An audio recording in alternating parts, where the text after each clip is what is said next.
Mata adalah panglima hati. Segala yang kita kerjakan adalah wujud misteri yang bergejolak dalam hati. Baik, buruk, kejam, pilu, sampai kisah ironis. Semua akan kita kuak di sini, menembus mata batin. Di program ini kami akan menghadirkan orang-orang yang masih ataupun pernah melakukan tindakan yang di luar batas kewajaran. Dan malam hari ini, bintang tamu yang ada di samping saya adalah Mayang Yudita. Selamat malam, Yudit. Halo, malam. Terima kasih sudah hadir di Menembus Mata Batin. Ya, sama-sama. Kamu pernah punya pengalaman mistis nggak? Ada beberapa. Satu aja yang Oke. berkesan banget. Yang paling aku ingat itu waktu aku lagi syuting. Itu memang udah malam sih, sekitar 12:30 atau jam 1 malam gitu. Dan kondisi badan aku juga emang lagi kurang sehat, capek karena udah malam syuting. Ada satu adegan terakhir yang aku harus lari ke belakang rumah itu. Dan kebetulan memang rumah itu tuh banyak yang bilang, orang pada bilang syuting di situ tuh emang angker. Udah aku adegan lari ke belakang rumah, terus Di belakang ada orang yang nungguin? nggak ada. Sama sekali nggak ada, oke. Nggak ada, terus aku lari, aku out frame gitu, nunggu sampai cut kan, terus pas aku udah sampai belakang kayak ada yang nimpuk sesuatu gitu dari atas dan kena pala aku. Terus aku nggak berani lihat ke atas, ke kanan atau kiri, aku nggak berani, aku cuma lihat, aduh udah cut belum ya, udah cut belum. Akhirnya pas udah dibilang cut, aku langsung lari ke set lagi. Udah, nyampe situ udah syutingnya selesai, terus pulang ke rumah, bersih-bersih, mandi segala macem, aku tidur. Terus aku tidur, aku tuh kayak nggak tahu mimpi atau apa tuh, di depan pintu kamar aku kayak ada yang ngeliatin gitu. Pas aku lagi tidur. Seperti apa tuh? Bentuknya nggak jelas, hitam gitu sih. Tapi nggak sampai bener-bener Enggak, jadi kayak dia wujudnya berdiri gitu. aja ngeliatin, terus aku tiba-tiba kayak kebangun gitu, kaget. Aku ngeliat nggak ada apa-apa, posisi kamar aku emang gelap kan, kalau aku tidur aku matiin lampu. Terus nggak ada apa-apa, terus akhirnya aku nyalain lagi. Lampunya aku nyalain baru aku bisa tidur. Aduh, mudah-mudahan sih nggak pernah kejadian lagi ya. Tapi Jangan setelah sampai. itu nggak kejadian seperti itu lagi kan? Enggak sih, cuman itu aja. Oke, baik. Yudit, kita akan segera ketemu dengan partisipan kita yang pertama ya. Oke. Berikut ini akan hadir seorang pria yang mengaku menyesal bermain dengan ilmu hitam karena efek yang diterima oleh keluarganya. Malam hari ini kami akan panggil dia dengan nama samaran. Kami persilahkan Anto.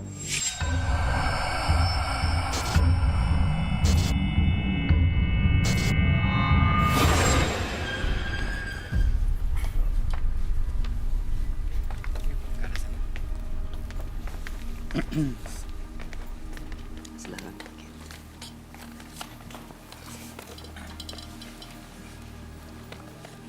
Selamat malam Mas Anto. Malam, Pak. Apa yang mau Mas Anto ceritakan? Masalah keluarga saya, yang mana keluarga saya, orang tua saya meninggal semua, bapak ibu saya meninggal, Kenapa? gara-gara kelakuan kita. Kita tuh maksudnya Saya dan adik-adik saya, berapa bersaudara? 3 bersaudara. Apa yang terjadi Mas Anto? Kita bermain dengan hal-hal yang mistis seperti itu. Maksudnya gimana nih? Main ilmu-ilmu.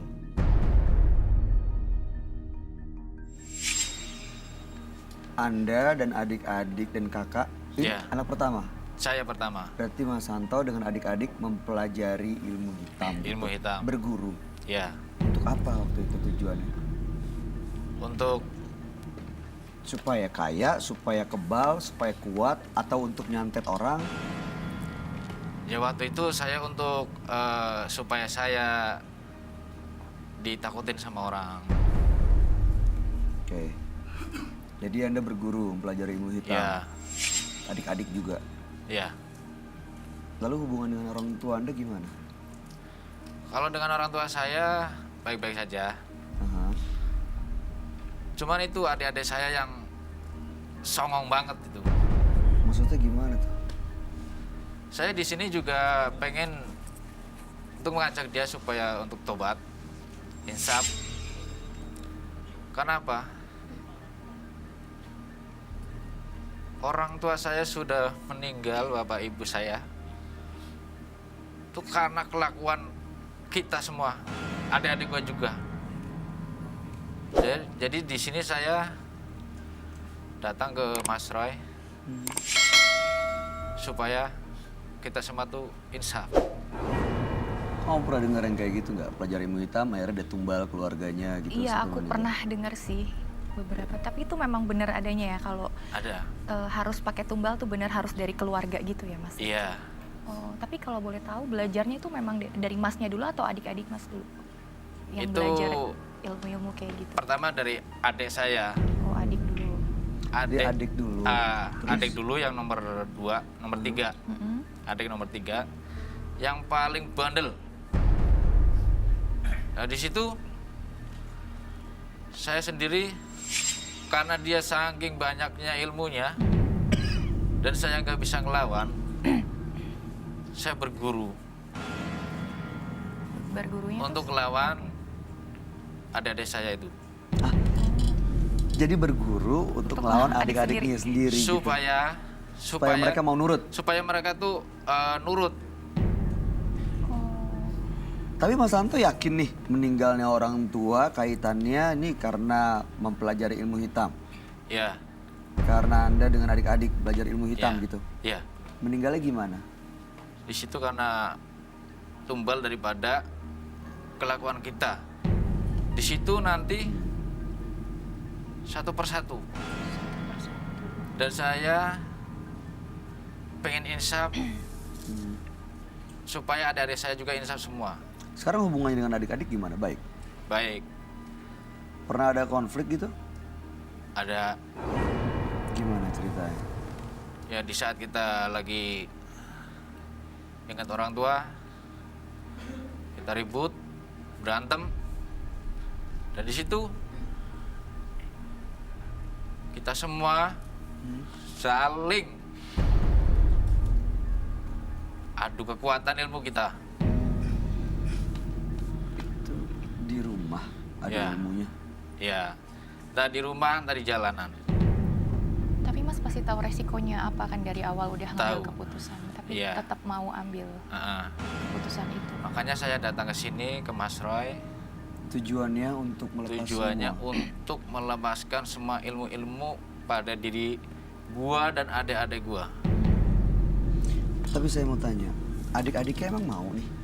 Diajak kan kalau Mas Santo emang mau melepas semuanya. Ya, Iya. Adik-adiknya emang mau? mau. Oke, waktu sebelumnya ribut, adu ilmu, Nah, itu gimana kronologis ceritanya? karena kita mempunyai ilmu semua, di situ dengan keributan kita, Mas tambah Santo rame. ngapain? Di situ saya sendiri Terus? pengen juga untuk memisahkan mereka di saat dia ribut. Oh ini yang berantem nih yang kedua dan ketiga. Ya, Mas Santo datang untuk misahin, melerai. ya. Oh, oke. Karena Terus gua apa? ngerasa, Ah, karena gua ngerasa kakak paling pertama ah. dan gua nggak ingin, gua nggak Adik-adiknya mau, kenapa? gua nggak mau adik-adik gua Hmm. yang akhirnya nanti mati sia-sia.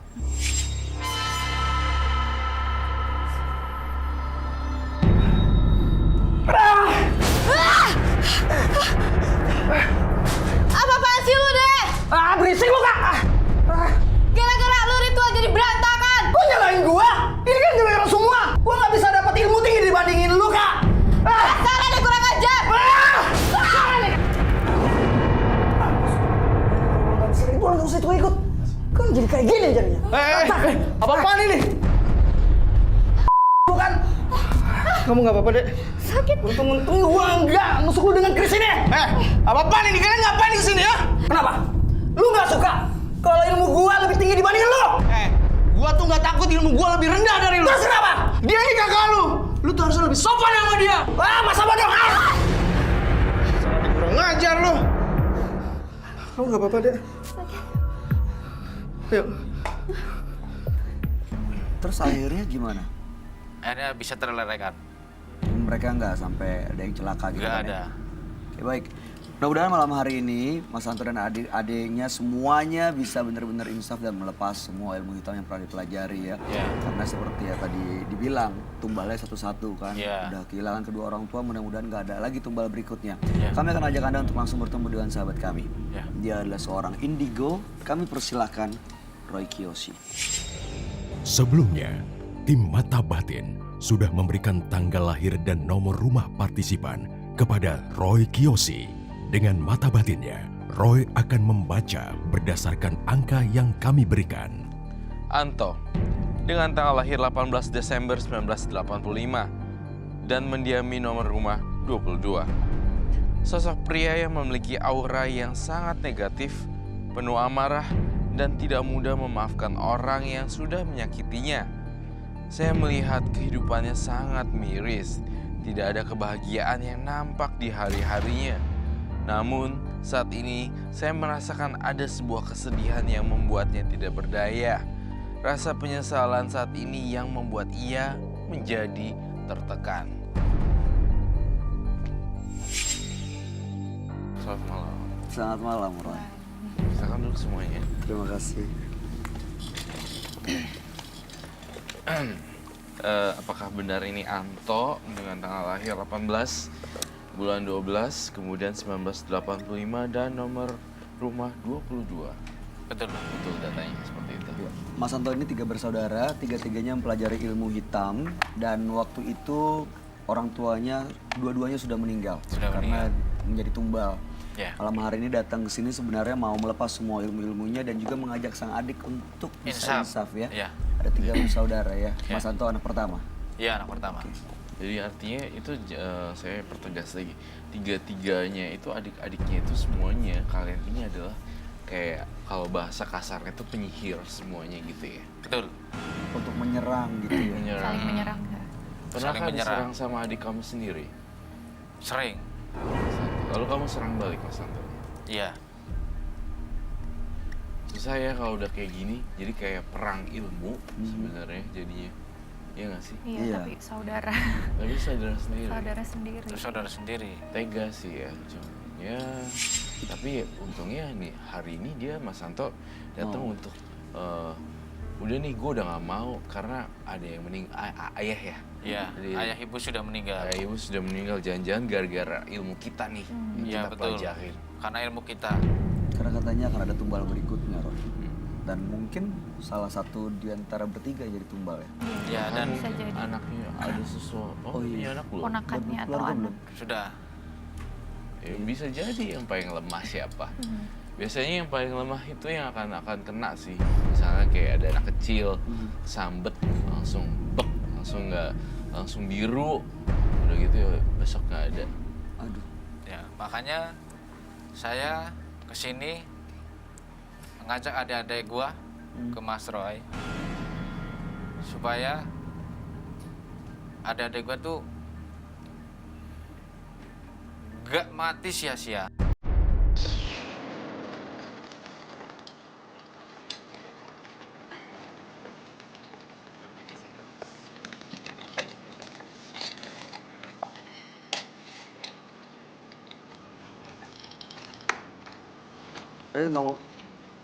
Mau berdiri di sana aja. Kenapa satunya nggak mau duduk? Namanya siapa itu? Oke, yang bungsu. Ya. Oke, kita ganti namanya dengan nama samaran ya. Untuk identitasnya.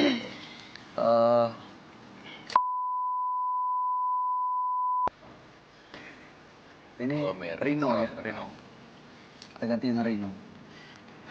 Kita ganti dengan Rani ya. Saya butuh boneka voodoo. Ya. Sama paku yang panjang. Udah itu aja. Mas Rino nggak mau gabung sama kita di sini untuk ngobrol. Maaf, saya nggak bisa duduk. Mau di sana aja. Iya. Oke, tapi jangan ganggu penonton kami Aku ya. mau duduk di situ, tapi ada satu syarat. Apa syaratnya? Nanti saja. Udah pakai audio belum sih? Udah pakai? Udah dipakai ini kliponnya. Ini kenapa sih kalian sama saudara kok perang ilmu? Ini tiga-tiga muntah darah loh. Rino, Jangan. diam lu bang. Apaan sih bang? Ini jadi 1, 2, Dua, tiga. sorry. Satu, 1, dua, 2, 3. tiga. Yang pertama kali belajar ilmu hitam tuh yang mana? So, Rino. Oh dia, ya. yang ketiga. Kalau kamu lihat Roy, kekuatannya yang terasa paling besar, paling dahsyat, dan paling bahaya itu yang nomor 1, 2, atau 3? Nomor 3 yang sana.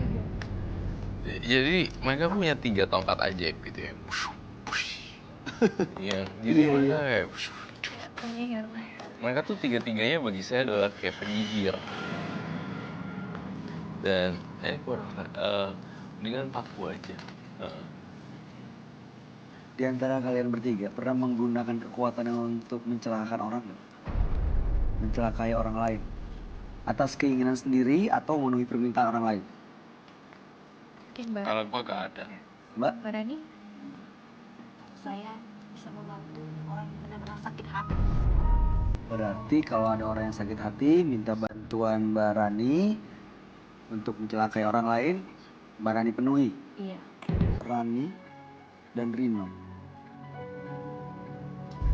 Rino, sini yuk. Kenapa nggak mau? Takut sama abangnya? Justru aku malah gak takut.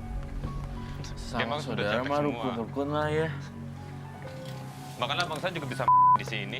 Nah, nggak mungkin dong. Jangan bunuh abang sendiri. Pernah kepikiran gitu? Emang siapa ngatur-ngatur? Sorry, pernah kepikiran nggak bunuh abang sendiri? Sering malah.